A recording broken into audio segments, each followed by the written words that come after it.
Olá, tudo bem com vocês?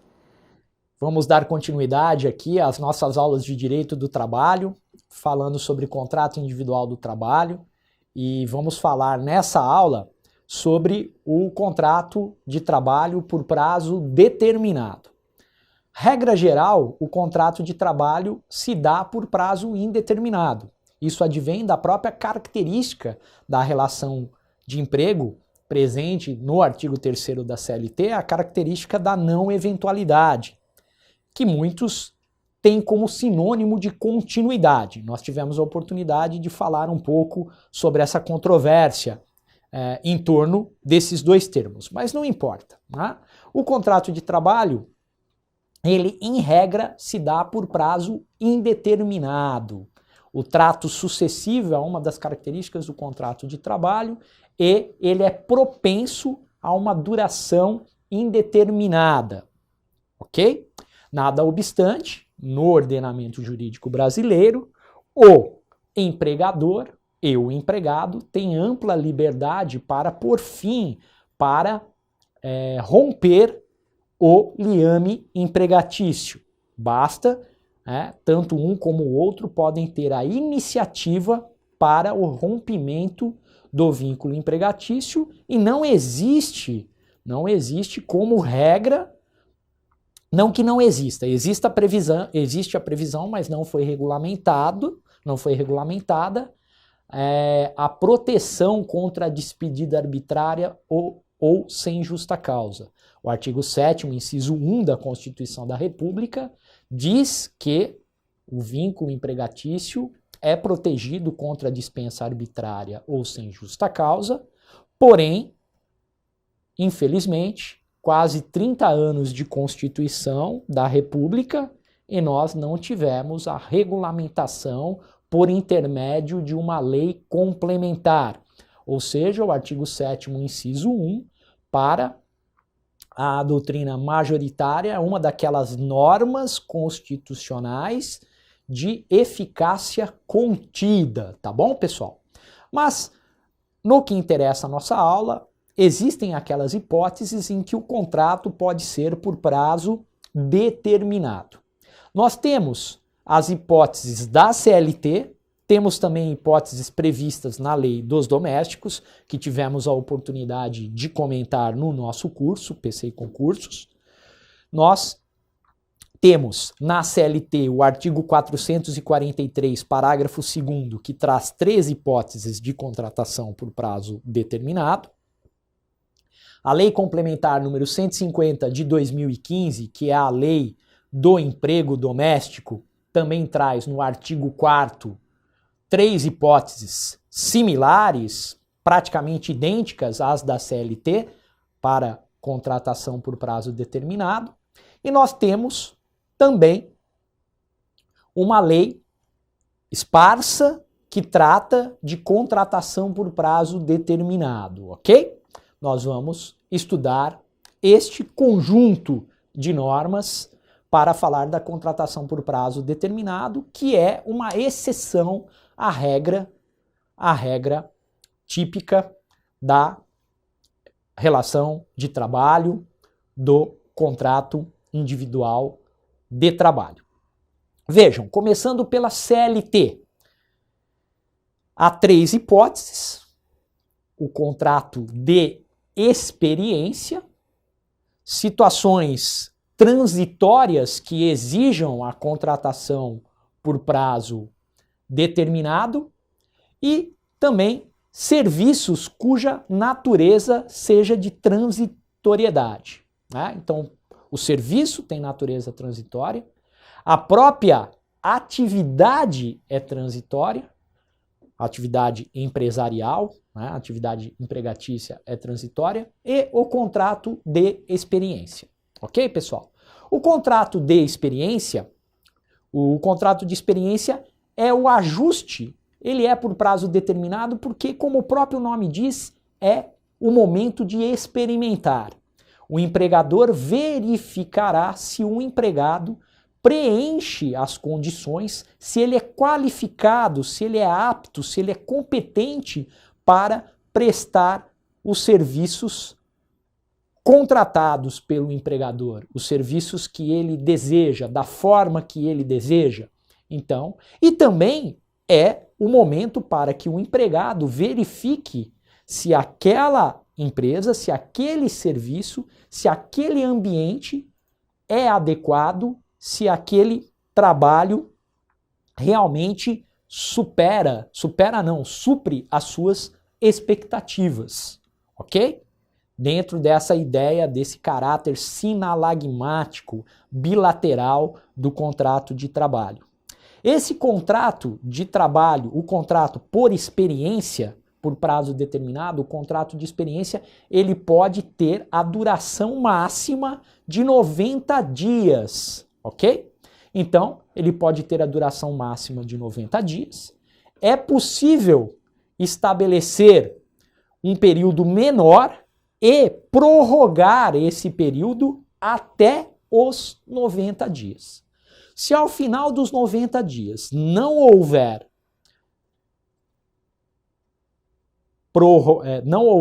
manifestação por nenhuma das partes, esse contrato se convola por prazo indeterminado, ele se transforma, ele se torna um contrato de trabalho por prazo indeterminado.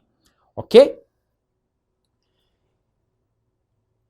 Essa é a ideia do contrato de experiência, né? Nas situações também há aquelas situações transitórias, o serviço é transitório ou a própria atividade é transitória. Mas para que a gente possa estudar com calma e já memorizando cada uma dessas hipóteses, vamos ao quadro. Então, veja, as hipóteses estão lá no parágrafo 2º do artigo 443 da CLT. Não haverá modificação com a reforma trabalhista desse parágrafo, ok, pessoal? Continuamos, até mesmo porque o contrato por prazo determinado, ele vai ao encontro da ideia de flexibilização, certo? Então, veja, serviço cuja natureza ou transitoriedade justifique a pré-determinação do prazo, ok? Vamos pensar aí final de ano se aproxima, a atividade comercial tem um incremento significativo, compras de Natal, compras de final de ano, e a mídia faz um verdadeiro estardalhaço em torno das contratações por prazo determinado, ok? Então é a oportunidade, isso é muito bom, uma oportunidade de emprego num momento de crise é bem-vinda. Então, veja, essas datas, esses momentos justificam a transitoriedade. As atividades empresariais de caráter transitório, ok? As atividades empresariais de caráter transitório. Podemos aí citar o contrato de safra no meio rural, aquela atividade agrícola ou pecuária sazonal que exigirá a contratação enquanto durar o período de safra, certo? Então, aqui eu tenho uma atividade empresarial que o seu próprio caráter é transitório. E durará quanto tempo? Durará o tempo necessário o tempo correlato, o tempo necessário à causa transitória, ok? Então, haverá uma pré-determinação do prazo e esse será o tempo para a contratação. Veja, o contrato de experiência, como nós falamos aí, já disse, esse ajuste que pode demorar até 90 dias. Na lei de empregados domésticos, da mesma forma, lá no artigo 4º, eu vou ter os incisos, e os incisos corresponderão ao contrato de experiência, ao atendimento de necessidades familiares de natureza transitória. Suponhamos que você tem uma casa no campo, uma casa na praia, nas férias escolares você passa 1-2 meses nesses locais e você tem uma necessidade familiar de natureza transitória. Você não fará uma contratação do doméstico por prazo indeterminado. Você fará essa contratação de acordo com a natureza transitória das necessidades familiares, ok? A substituição poderá também contratar por prazo determinado naqueles casos de substituição temporária do empregado doméstico que teve o contrato de trabalho interrompido, ok? Então, naqueles casos onde houve o afastamento do seu empregado doméstico, da sua empregada doméstica, suponhamos férias desse empregado doméstico, dessa empregada doméstica. Nesse período de férias, que é uma hipótese de interrupção do contrato de trabalho, certo? Por que interrupção? Porque, embora não haja prestação de serviços, continua se pagando o salário. Tudo bem, pessoal? Nesse caso, você poderá contratar temporariamente um outro empregado doméstico. Veja, uma questão interessante, né, que surge é sobre a estabilidade. Né? A estabilidade é o termo consagrado, a terminologia consagrada é, na verdade, aquelas hipóteses de garantia provisória do emprego, ok, pessoal? Garantia provisória, tecnicamente, é uma expressão que se mostra mais adequada. Estabilidade seria aquela estabilidade do empregado, do decenal, que não existe mais no nosso ordenamento, né? Ou melhor, existe, mas na prática não temos mais. A garantia provisória de emprego, qual que é a regra? No contrato por prazo determinado, não há essa garantia provisória no emprego. Essa é a regra. Mas como as bancas de concurso adoram a exceção, anotem aí. 2 exceções. Gestante e acidente do trabalho, aquele acidente do trabalho, a doença do trabalho, que engloba também doença do trabalho e doença profissional. Nesses afastamentos,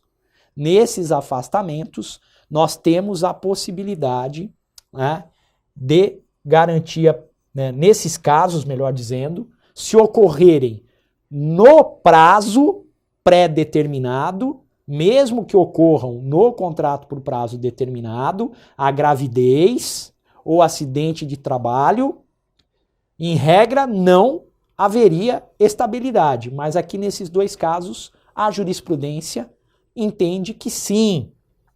No caso da gestante, súmula 244, inciso 3, e no caso do acidente do trabalho, súmula 378, também item 3, inciso não, né, pessoal? Aqui é a força do hábito. Me perdoem. Item 3, súmula 244, item 3 para gestante, súmula 378, item 3 para acidente do trabalho. Tá bom, pessoal? Guardem aí essas exceções. Se ocorrer, mesmo no contrato por prazo determinado, a garantia provisória de emprego.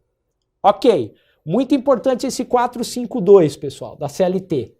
Se, dentro de 6 meses, suceder outro contrato por prazo determinado,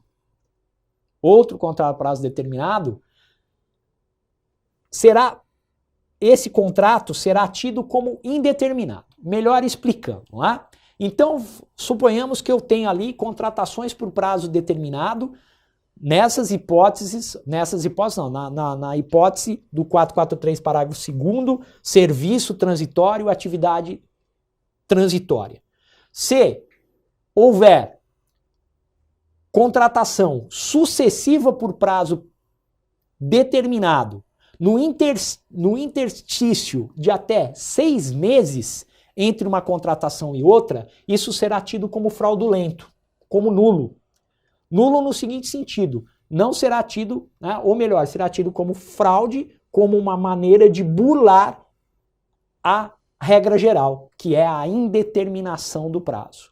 Veja, isso só não ocorrerá caso a expiração do contrato anterior tenha dependido da execução de serviços especializados ou da realização de certos acontecimentos, ok?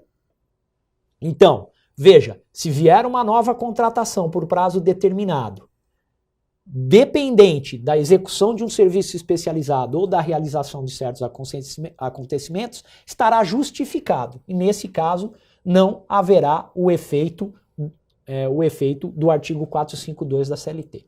O importante é que vocês saibam, né, que sempre que houver várias contratações por prazo determinado, em períodos de tempo inferiores a 6 meses, eu terei que considerar que esse contrato, na verdade, é por prazo indeterminado. Teremos um contrato único, teremos a somatória de todo o período, como se fosse um só contrato e um só contrato por prazo indeterminado. Aqui a ideia é proteger contra a burla, contra a fraude. Obviamente, o juízo trabalhista verificará as hipóteses a depender do caso concreto. Certo, pessoal? Então vamos lá. Aqui, muito importante, quais são as consequências do término antecipado do contrato por prazo determinado? Ou seja, o contrato é rompido por iniciativa do empregado ou do empregador antes do seu termo final, daquele termo pré-determinado. Então, eu tenho isso, né, lá nos artigos o artigo 479 da CLT. Então veja, se o empregador puser fim ao contrato antes do termo final, ele terá que pagar o saldo de salário, o 13º proporcional, férias mais 1/3, o FGTS e a multa de 40% do período e a indenização prevista no artigo 479 da CLT. Essa indenização qual é? Uma indenização, metade da remuneração a que teria direito o empregado até o termo final do contrato. Certo, pessoal? Então, fiquemos com isso. E se for o empregado, aquele que deu causa? Né? O empregado deu causa ao término. E aí? Aí ele terá direito ao saldo de salário, ao 13º, às férias mais 1/3, não terá direito ao FGTS e à multa de 40% e ainda terá que pagar uma indenização pelos prejuízos causados ao empregador. Importante que é trazido na CLT que neste caso essa indenização não poderá ser superior àquela que seria pago caso a culpa fosse do empregador. Entenderam, pessoal? Então essa indenização não poderá ser superior à metade da remuneração a que teria direito até o termo final do contrato, certo? É aí um limite, né, tendo em vista aí a própria capacidade econômica financeira do empregado e a sua situação de hipossuficiência, ok? E tem também a possibilidade de no contrato haver a previsão da cláusula assecuratória de direito recíproco. Direito ao quê? Direito ao término do contrato antes do termo final. De romper esse vínculo antes do termo final. E aí, se esse direito for exercido pelo empregado, a iniciativa for dele, ele vai ter o saldo de salário, 13º, as férias e o aviso prévio de 30 dias. A não ser que reste um tempo menor que 30 dias, ok, pessoal? Mais o aviso prévio de 30 dias. E se a iniciativa for do empregador, ele vai ter o saldo de salário, o empregado, o 13º, férias mais 1/3, o fundo de garantia mais 40% e receberá o aviso prévio em dinheiro. Certo, pessoal? Então aqui, término antecipado, de iniciativa do empregador, do empregado e naqueles casos em que o contrato traz uma cláusula assecuratória de direito recíproco. Certo? Já fiquemos aqui, respirar, vamos lá. Contrato de trabalho por prazo determinado. A lei, né? Às vezes eu não falo a lei, pessoal, porque ela me foge, mas ela vai estar aqui no slide. Lei número 9.601 de 98. Nesse caso, vejam, esse contrato por prazo determinado é diferente da previsão da CLT, do parágrafo 2º do artigo 443. Sempre que a empresa precisar de um acréscimo no número de empregados, e desde que haja previsão em acordo ou convenção coletiva, ela poderá contratar por prazo determinado com base nessa lei. Só que veja, olha que coisa, né, pessoal? Aqui o âmbito é muito mais abrangente.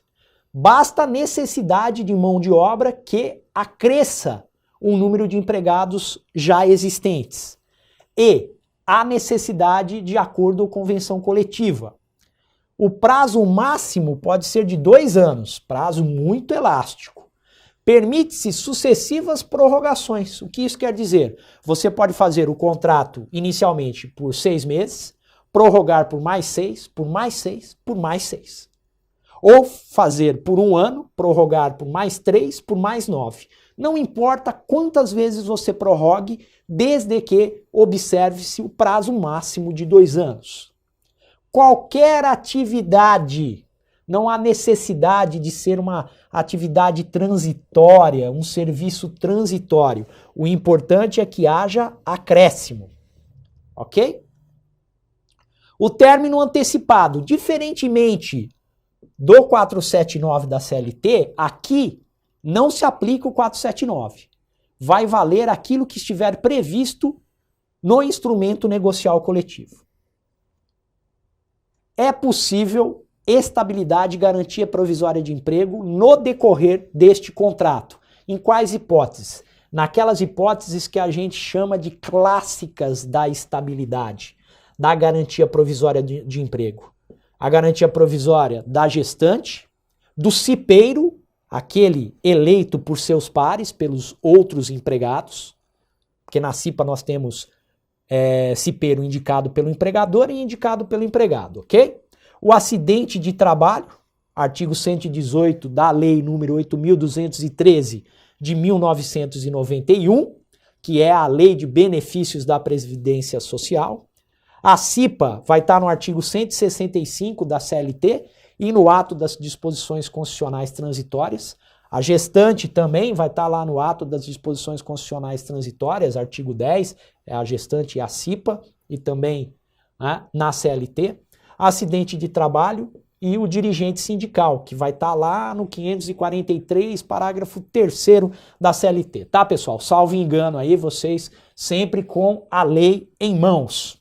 E aí vocês me perdoem eventuais equívocos de memória, porque não está aqui no slide. Eu vou voltar ao tema quando falar de estabilidade. Vamos lá. Alteração do contrato de trabalho. Né? Agora, terminamos o contrato de trabalho por prazo determinado. Façam a leitura do 443, parágrafo 2º da CLT. Façam a leitura da Lei 9.601 de 1998. Importante a memorização dessas situações, desses diplomas legislativos. Ok, pessoal? E ainda nessa aula, nossa parte final da aula, falar da alteração. Já também tivemos a oportunidade de discutir o artigo 468 da CLT. Né? O artigo 468 da CLT é aquele, né, quando nós falamos lá do empregador, né, quando falamos o artigo 468 da CLT, vai proibir a alteração unilateral lesiva ao empregado. Essa alteração só se mostra possível se houver anuência do empregado e se ela não causar prejuízo. Nós já tivemos, né, nas aulas passadas, nós já falamos sobre, quando a gente falou de poder do empregador, a gente falou um pouquinho o que caracteriza ou não uma violação, uma alteração unilateral lesiva, ok? Então veja, o contrato individual do trabalho tem que trazer todas as cláusulas, tem que trazer deveria trazer detalhadamente todas as condições que envolvem a relação de trabalho, a relação de emprego, tá? Aqui vocês veem que por vezes eu troco, né? Relação de trabalho, relação de emprego. Esse não é só um defeito do professor, tá, pessoal? Isso é comum nos concursos, nas bancas e nas provas. Tem que ficar atento qual é o contexto da conversa, ok? Há uma propensão a falar relação de trabalho e relação de trabalho como relação de emprego, tá ok? A relação de emprego típico. E é nesse sentido que eu estou falando aqui, da relação de emprego típico, tá? Então, veja, essa alteração unilateral, ela é em regra vedada, Agora, a jurisprudência se depara com várias situações que não são claras. O direito, né, pessoal, é uma zona cinzenta, é um jargão, um chavão, mas a gente precisa dizer, né? O problema do direito, o diabo mora nos detalhes, todos esses chavões aí que a gente já está acostumado, mas que sempre é bom nós repetirmos, porque é a mais pura verdade. Então, a jurisprudência, ela se depara com situações em que não é possível dizer de antemão, pode, não pode. Por exemplo, você trabalha no período diurno. Um belo dia, o seu empregador, de mau humor, a empresa trabalha em 3 turnos de 8 horas, vem turnos ininterruptos de revezamento, mas você trabalha no turno fixo, no turno diurno. E ele fala que você vai passar a trabalhar no turno noturno. Pode? Não pode? Viola o artigo 468 da CLT? Pergunta, indagação. E aí? Você pode ser transferido? Falando já de transferência do artigo 469 da CLT, você é transferido de local de trabalho, você mora numa cidade do interior, trabalha nessa cidade do interior, a empresa, o escritório, a fábrica fica a 500 metros da sua casa, você vai a pé, um belo dia o seu empregador diz assim que você vai ser transferido para a cidade vizinha, que fica a 50 quilômetros. E aí, pode? Não pode? A transferência vai ser definitiva? Vai ser provisória? São questões que se colocam, tá ok? Vamos lá para o quadro. Né?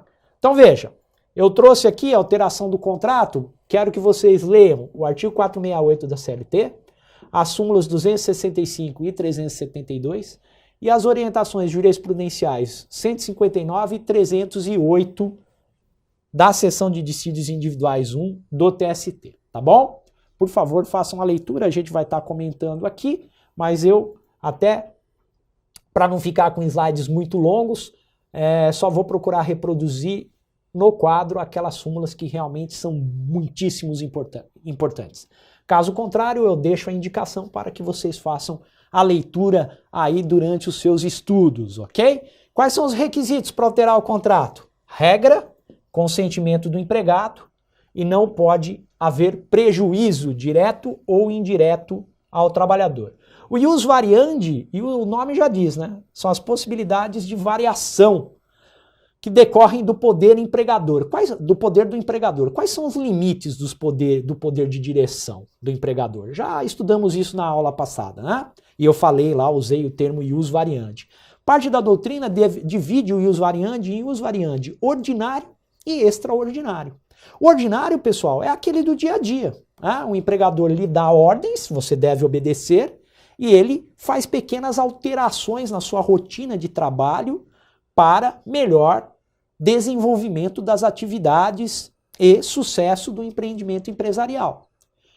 Muda você de lugar, muda uma rotina de trabalho, altera uma ordem de serviço, certo? E nós temos aqueles extraordinários. Aí são casos que fogem da normalidade, do dia a dia administrativo de uma empresa, certo? Então, são aqueles exemplos que eu dei. Mudar você de turno de trabalho. Mudá-lo de local, de endereço, né? A transferência. Isso é aquilo que requer Normalmente, você, no ius variandi extraordinário, você precisa de uma justificativa expressa. Lembra que nós estudamos isso? Justificativa expressa. Certo? Por parte do empregador. Regra, ele não precisa fundamentar e nem justificar os seus atos, ok, pessoal? Mas aqui você vai precisar, no que é extraordinário. Pode transferir do horário noturno para o diurno? Má notícia para o trabalhador. Pode. Súmula 265 do TST. Já respondi. Nossa primeira resposta. E aí, professor? Eu trabalho há 15 anos no período noturno, com adicional noturno de 20%. Artigo 73, o parágrafo fugiu agora. Segundo da CLT, né, o adicional noturno de 20% para o empregado urbano. No caso, o empregado rural é 25%, tá, pessoal? Mas vamos lá, né? Toda aula aqui é aula e sempre que lembramos, vem informação. Anotem aí. Transferência de horário noturno para o diurno e má notícia. Você pode trabalhar 15, 10, 5, 8, 20 você vai perder o adicional noturno, tá bom? Com reforma trabalhista, então, agora que você perde mesmo. E aí vamos lá, alteração da data de pagamento do salário. Pode? Pode. Só que tem que respeitar o 5º dia útil. Por quê? Porque o artigo 459, parágrafo 1º da CLT, determina que o pagamento dos salários se dê até o 5º dia útil do mês seguinte ao da prestação de serviços. E isso, a possibilidade de mudar, você pode mudar para o 1º dia útil, para o 2º dia útil, para o 3º dia útil, mas não pode alterar para o 6º dia útil, certo? OJ número 159 do TST. E a transferência, pode transferir? Pode, definitivamente ou provisoriamente. Transferir o endereço, local de trabalho, estabelecimento. Pode porque o artigo 469 da CLT vai dizer que pode. E aí já vamos lá, transferência. No caso da transferência, há necessidade de justificativa. O empregador tem que justificar a necessidade da transferência. Tem que ter anuência do empregado. A transferência se dá unilateralmente, veja, mas há necessidade de comprovar a necessidade. Certo? Então, as possibilidades, desculpa, né? Vamos retomar aqui o raciocínio, tá muito rápido. Possibilidades, desde que o empregado concorde, aí tranquilo, né, pessoal? Vamos lá. E no caso da unilateral, decisão do empregador, neste caso, tem que justificar. Certo? E quais são as justificativas possíveis para transferência? Olha, você exerce um cargo de confiança. Você é o homem, é minha mulher de confiança. Nesse caso, eu preciso de você na nossa outra unidade. Justificado. O contrato que tenha, o contrato de trabalho, quando você assina o contrato, olha, aqui há necessidade pode ser que haja necessidade de transferência de estabelecimento, ok? Você é um gerente que trabalha numa empresa de e-commerce, uma empresa que trabalha com vendas já na era tecnológica, internet. Nós temos várias unidades espalhadas, uma em cada região do Brasil, certo? Então, o seu cargo, além de ter uma fidúcia especial, ele implicitamente, ele necessitará de transferência. Pode ser que você tenha que ir para outro estado da federação. Se houver a extinção do estabelecimento, pessoal, extinguiu, não existe mais, vamos fechar essa filial, ok? E a necessidade de serviço, né? Aqui seria até uma hipótese abrangente das demais, né, pessoal? Necessidade de serviço, voltamos aqui, né, no início da nossa explanação. Veja, adicional de transferência só é devido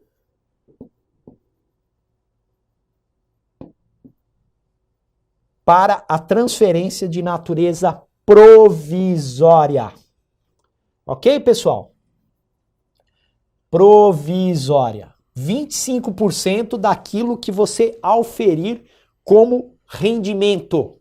Artigo 469, parágrafo 3º da CLT. E esses 25% integram o salário e incidem para todos os efeitos, reflexos em todas as demais verbas salariais devidas. Apenas para a transferência provisória. Se o empregado exercer cargo de confiança, mesmo assim, ele tem direito, desde que seja provisória, não seja definitiva. E como eu disse, a natureza salarial é indiscutível. Diferentemente da ajuda de custo, é outra coisa. Obrigação do empregador ajudar nas despesas com a mudança, com o transporte, em caso de transferência, tanto a provisória como a definitiva. Só que aqui a natureza é indenizatória, não possui natureza salarial. Meus queridos, terminamos a aula, essa aula, ok? terminamos essa aula importante. Continuaremos com a última parte que envolve o grande tema, o tema geral, contrato individual de trabalho. Vamos lá, aulinha, próxima aulinha é uma aulinha daquelas, né? Suspensão e interrupção do contrato de trabalho. Pesadelo de muitos concurseiros. Mas vejam, não tem tanto segredo assim não, tá? É tranquilo, só que é muita memorização, muita atenção para algumas hipóteses controvertidas. É suspensão, é interrupção, não é? Vamos discutir isso, tá bom? PC e Concursos, conto com vocês, até a próxima aula.